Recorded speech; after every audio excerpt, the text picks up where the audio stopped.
ఎన్నికల్లో భారత రాష్ట్ర సమితి అభ్యర్థినైన నన్ను భారీ మెజారిటీతో గెలిపించడం కోసం ఇక్కడికి వచ్చిన పల్మూరు మండల ప్రజలందరికీ జై తెలంగాణ. మీరు కూడా తెలంగాణ లేదు, మీరు కూడా తెలంగాణ అనండి. జై తెలంగాణ. మొట్టమొదట రిజర్వాయర్ గురించి ఇక్కడికి వచ్చిన బల్మూరు, అనంతరం, మైలారం గ్రామ ప్రజలందరితో నేను సపరేట్ గా మాట్లాడతా. బాలరాజు గారు కూడా మాట్లాడతారు. పిరికి పండుగలాగా దొంగ దెబ్బ తీసే సంస్కృతి మాకు లేదు. 7 జన్మలు వచ్చిన సంస్కృతి మాకు రాదు. అబద్ధాలు చెప్పే అలవాటు లేదు. ఏదున్నా సూటిగా చెప్పడమే అలవాటు. అదే మా నైజం. మేము అందరి ముందర వేరే వాళ్ళ మీటింగ్లు చెడగొట్టే ప్రయత్నం చేయాలి. కాంగ్రెస్ వాళ్ళ మీటింగ్ లో మా టీఆర్ఎస్ కార్యకర్తలు ఎప్పుడు కూడా చెడగొట్టలేదు. మీరు కూడా ఇక్కడికి చెడగొట్టాలని వచ్చిందని నేను అనుకోవడం లేదు. మీకు ఏమైనా బాగుంటే ఒక 5 నిమిషాలు ఆగి ఈ మీటింగ్ అయిపోయిన తర్వాత అనంతరం, మైలారం, అనంతవరం, బల్మూరు, మైలారం గ్రామ ప్రజలతో నేను మన మాజీ ఎమ్మెల్యే గారు మాట్లాడతాం.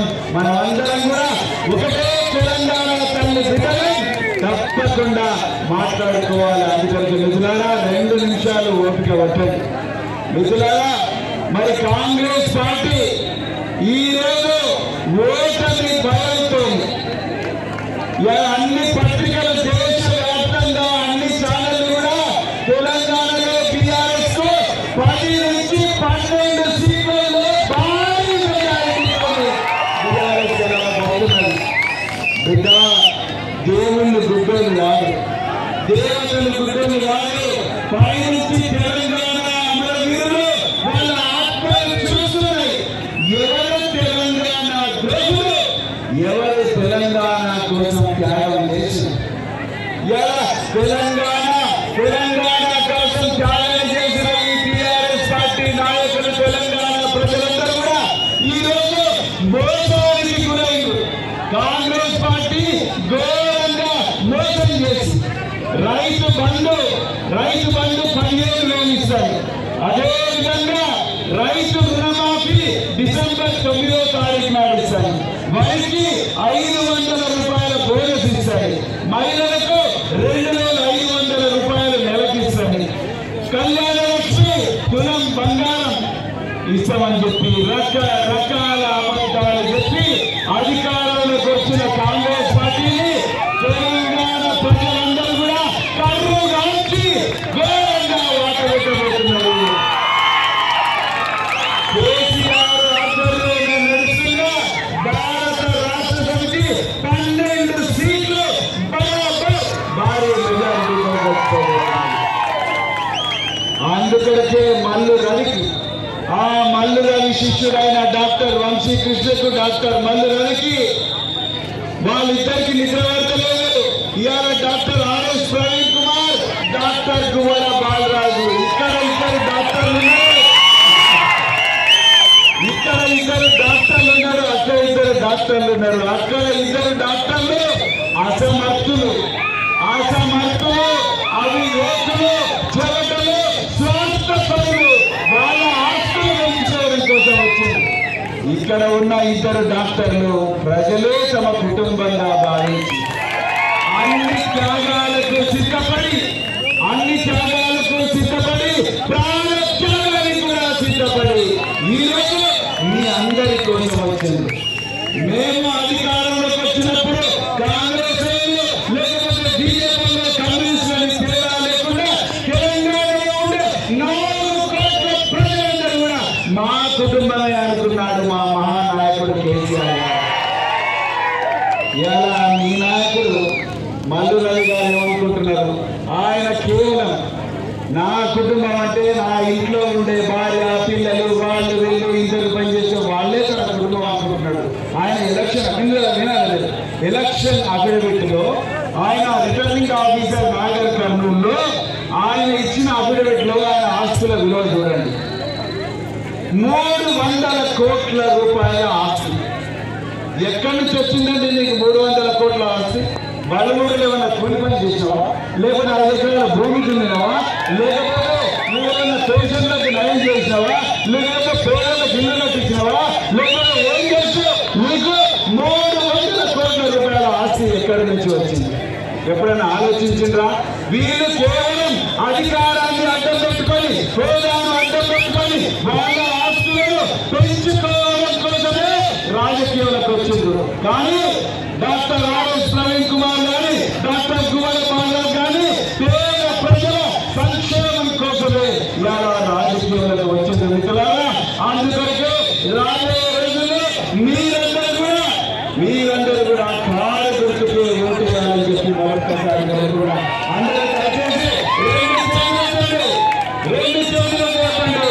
కారు గుర్తుకు, కారు గుర్తుకు, కారు గుర్తుకు. మిత్రులారా నేను మళ్ళీ చెప్తున్నా, నేను మీరందరూ కారు గుర్తుకు ఓటేసి ఢిల్లీ గడ్డ మీదకి నన్ను పంపించిన తర్వాత ప్రతి నిమిషం, ప్రతి గంట, ప్రతిరోజు మీ గురించి రాత్రి మొదలు శ్రమిస్తారా? మీ బిడ్డల గురించి, మన రైతుల గురించి, మన రైతు కూలీల గురించి, మన కార్మికుల గురించి, మన బంధువులలో ఉండే ప్రతి బిడ్డ గురించి రాత్రి భవన్లు మీకోసం శ్రమిస్తా. కాంగ్రెస్ అభ్యర్థి మల్లురావి ఎప్పుడైనా బంధువుల బిడ్డల గురించి ఆలోచించిందా? ఇంట్లో 6 మంది డాక్టర్లు ఉన్నారు. వాళ్ళు ఒక్క డాక్టర్లను తయారు చేసిందా మల్లురావి? ఒక్క డాక్టర్లను వంశకృష్ణ తయారు చేసిందా? అదే ప్రవీణ్ కుమార్ 1000 మంది డాక్టర్లను తయారు చేసిండు. 1000 మంది డాక్టర్లను తయారు చేసిండు. 1000 మంది ఇంజనీర్లు తయారు చేసిండు. 100 మంది పిల్లలను విమానాలు పెట్టి విదేశాలకు పంపించిండు.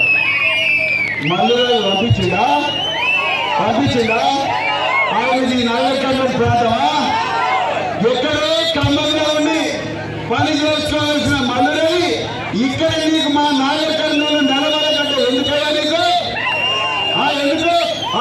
ఎందుకు భుజాల మీద మోస్తున్నావు డాక్టర్ వంశకృష్ణ? సిగ్గుండవా నీకు? సిగ్గుండాలి అంటే ఇక్కడ నాయకులు లేరని, ఈ ప్రాంతంలో నాయకులు లేరని నువ్వు ఎక్కడి నుంచో వచ్చినవి భుజాల మీద మోసుకొని వచ్చి ఇక్కడ ఈ ప్రాంత ప్రజలు మళ్ళీ దోపిడీ చేసి మళ్ళీ డబ్బుల మూడాలని చూస్తున్నారు మిత్రులారా. తెలంగాణ జై మల్లురావి. అదేవిధంగా మిత్రులారా దయచేసి మీరు గుర్తుపెట్టుకోండి, బీజేపీ అయినా కాంగ్రెస్ అయినా ఇద్దరు కూడా ఒకటే స్థానంలో ముక్కలే. అందుకొరకే మనందరం ఏ పార్టీకి ఉంటాము? ఏ గుర్తుకు ఉంటాము? మే 13వ తారీఖు నాడు తప్పకుండా మనందరం కూడా ఉదయం 7 గంటలకు నిద్ర లేచి స్నానం చేసి ఒక్కసారి చూడండి, లోపలికి వెళ్ళిన తర్వాత అన్నిటికన్నా మొదటి వరుసలో ఉన్న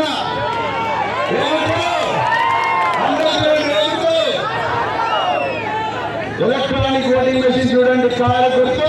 ఆ కారు గుర్తు పక్కన ఒక వ్యక్తి బొమ్మ దేవుడు బొమ్మ. ఆ ప్రవీణ్ కుమార్ కు ఇట్లా గట్టిగా స్విచ్ నొక్కి ఓటు వేయాలి మిత్రులారా.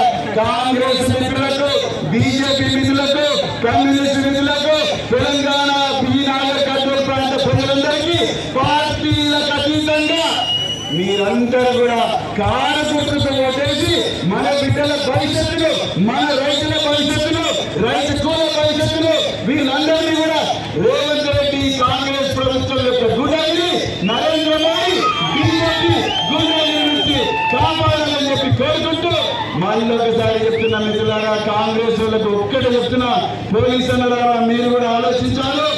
మేము పర్మిషన్ తీసుకొని వచ్చినాం. ఎలక్షన్ కమిషన్ ఆఫీసర్ పోలీసు వాళ్ళు దయచేసి వినండి. నేను కూడా ఐపీఎస్ ఆఫీసర్ గా 26 సంవత్సరాలు పనిచేశాను. నేను కూడా ఐపీఎస్ ఆఫీసర్ 26 సంవత్సరాలు పనిచేసినా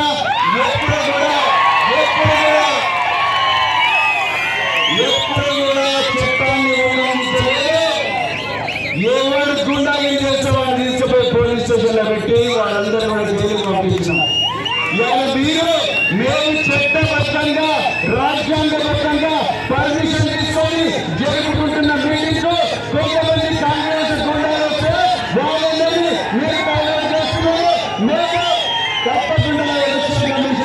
కోసం మళ్ళీ చెప్తున్నా, రైతుల హక్కులు కాపాడటం, రైతు కూలీల హక్కులు కాపాడటం ఏదన్నా సామరస్యంగా పరిష్కరించుకుందాం అంతే తప్ప కాంగ్రెస్ కుట్రలకు బలైతే మళ్ళీ మునిగిపోయేది మనమే మిత్రులారా. అందుకొరకే దయచేసి ఒక్క